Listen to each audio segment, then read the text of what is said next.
know, they have a great reputation as conveners around really important topics. Very happy to see Jon here to help frame this discussion, but I think that you will find that you have an outstanding panel, and I'd like to invite them to join me. Jon Hanger, Adam Kramer, Quentin Abramo, and Gary Aksamit.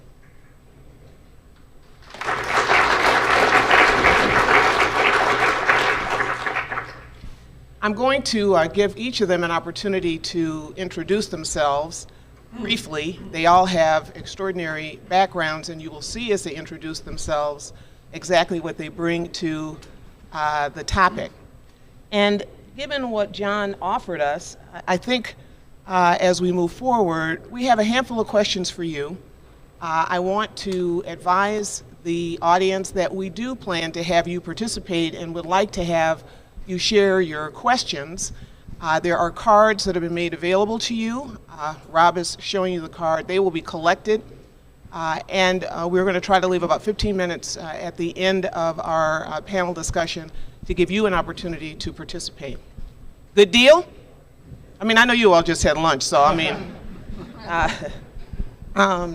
first off, panelists, water? Anybody need to hydrate? Okay. Anybody else? Okay, very good. Gary, I think I really ruined your name, but we'll figure that out a little later. The first question that I would like to ask you all to consider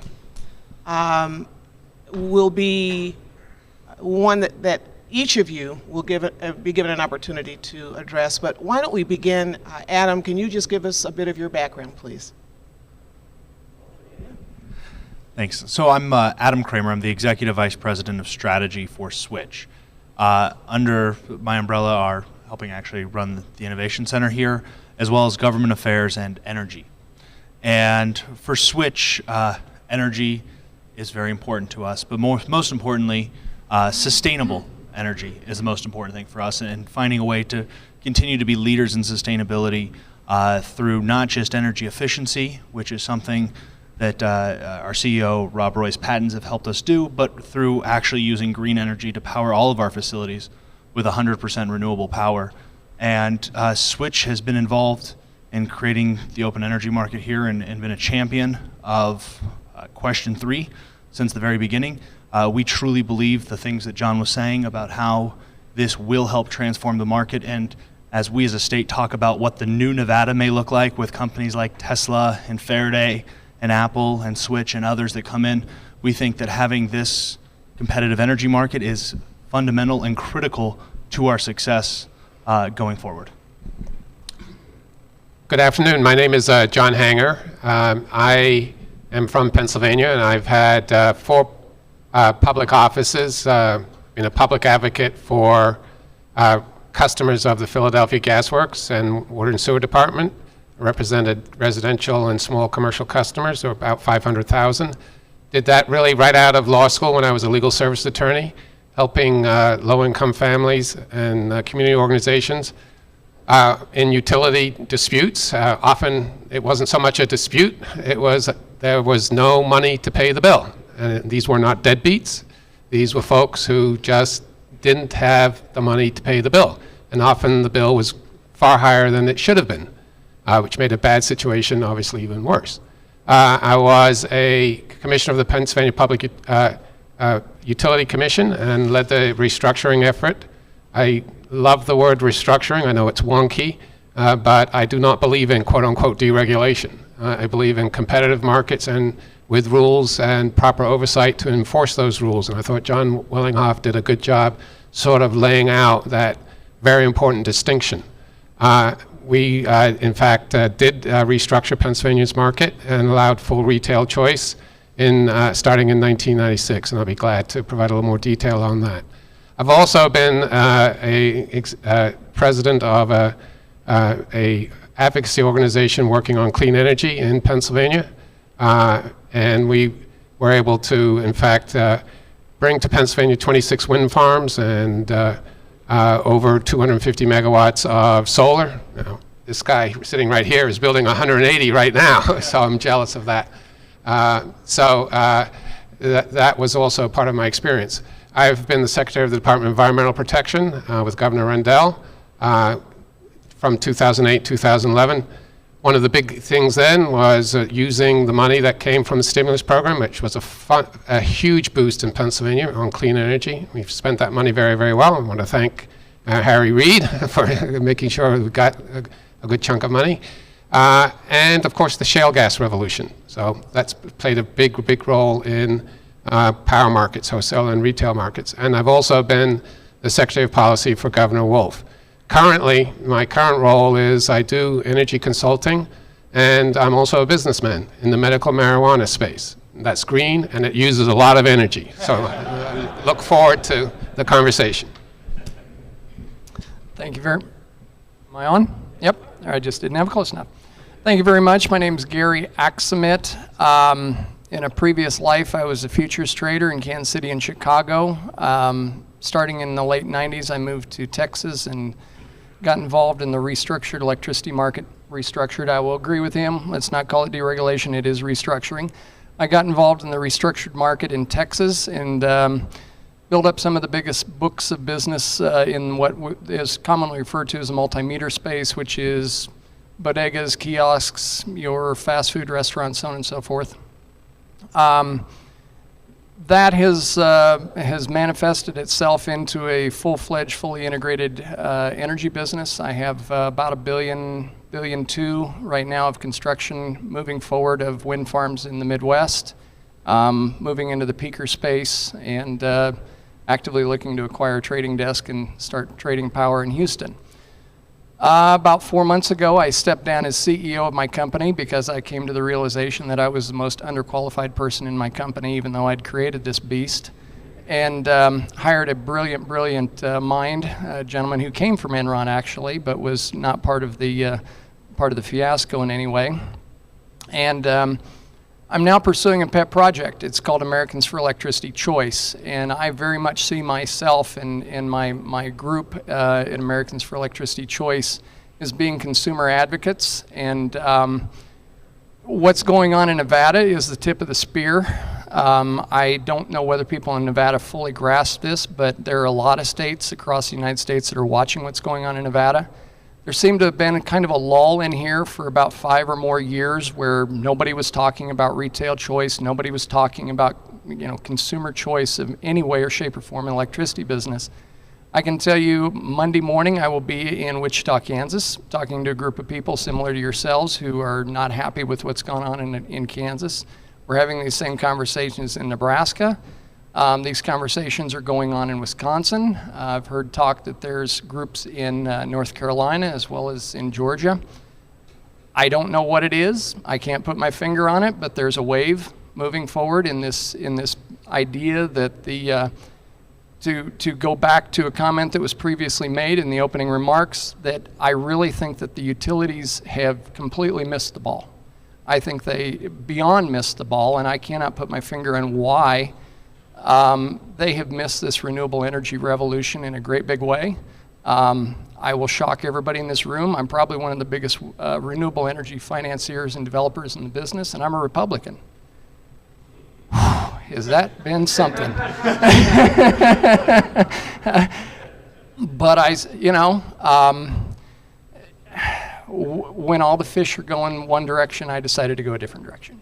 And so we're in the policy business as an organization, American Electricity Choice, and I hope that I can bring a little bit of value added to Nevada and try to check some of those boxes that are a little further down the policy spectrum, if you will, talking about how to make sure that the consumers in Nevada all get an opportunity to be part of a level playing field. So it's not just the big businesses that can benefit from this. I mean, I'm sure everybody's read the headlines. There's been a lot of machinations going on with some casinos that have wrote some pretty big checks. The fact of the matter is that the consumers probably can't do that necessarily. So we need to have a level playing field. And even though I think a lot of people see my political ideology as, government bad, and no. There needs to be oversight. there needs to be oversight. Somebody needs to make sure that every single consumer has a fair shot at being able to do what they think is in the best interest of their homes. If someone wants to buy 100% green renewable energy, they should be more than willing and more than capable of having that opportunity. So thank you very much.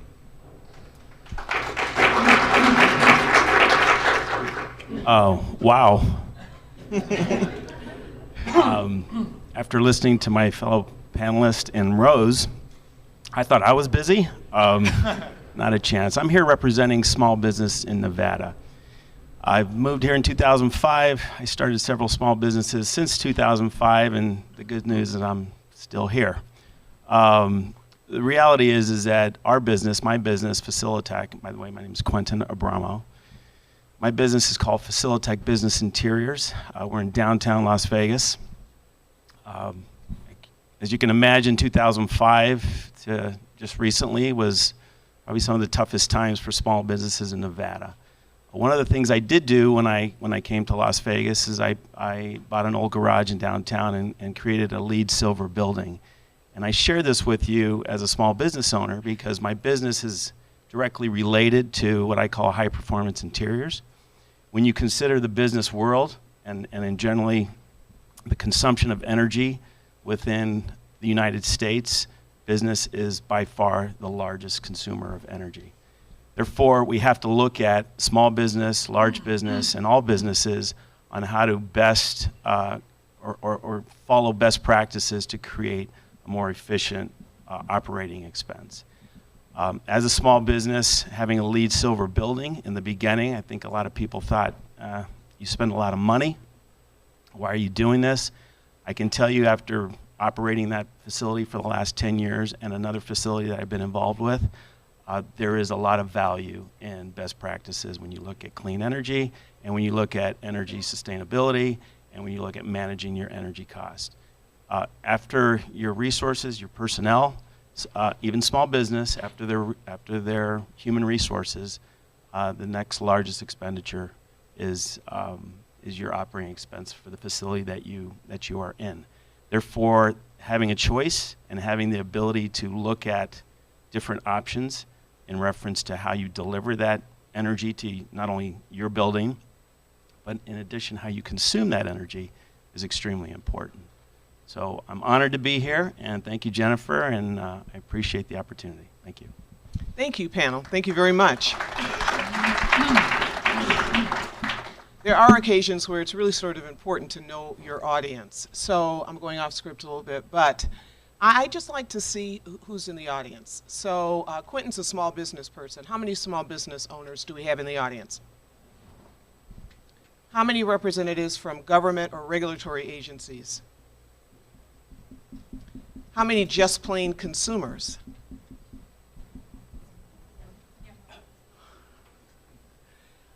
I know that we have some representatives from our large gaming industry or large users. Can I see your hands, please? And who might I have missed? Nonprofits? And then environmentalists. So you see, everyone has an interest in what happens in about 18 days with respect to this ballot initiative. So my question for each of you is, how will this ballot measure ensure that clean energy development has a place in a well-regulated open market? And how will the restructured market ensure that all customers have the opportunity to access clean energy to power their homes and businesses? I'll start from the group that's helping to lead the campaign. I think then the context of how it's looked in other markets is important. We adopted a set of principles for the Yes on Question 3 that address exactly that, and we worked with environmental and consumer advocate groups to make sure that we were hitting on these points. In fact, the genesis of Question 3 was to deliver low-cost renewable energy to all Nevadans, because there's no reason that we shouldn't be utilizing the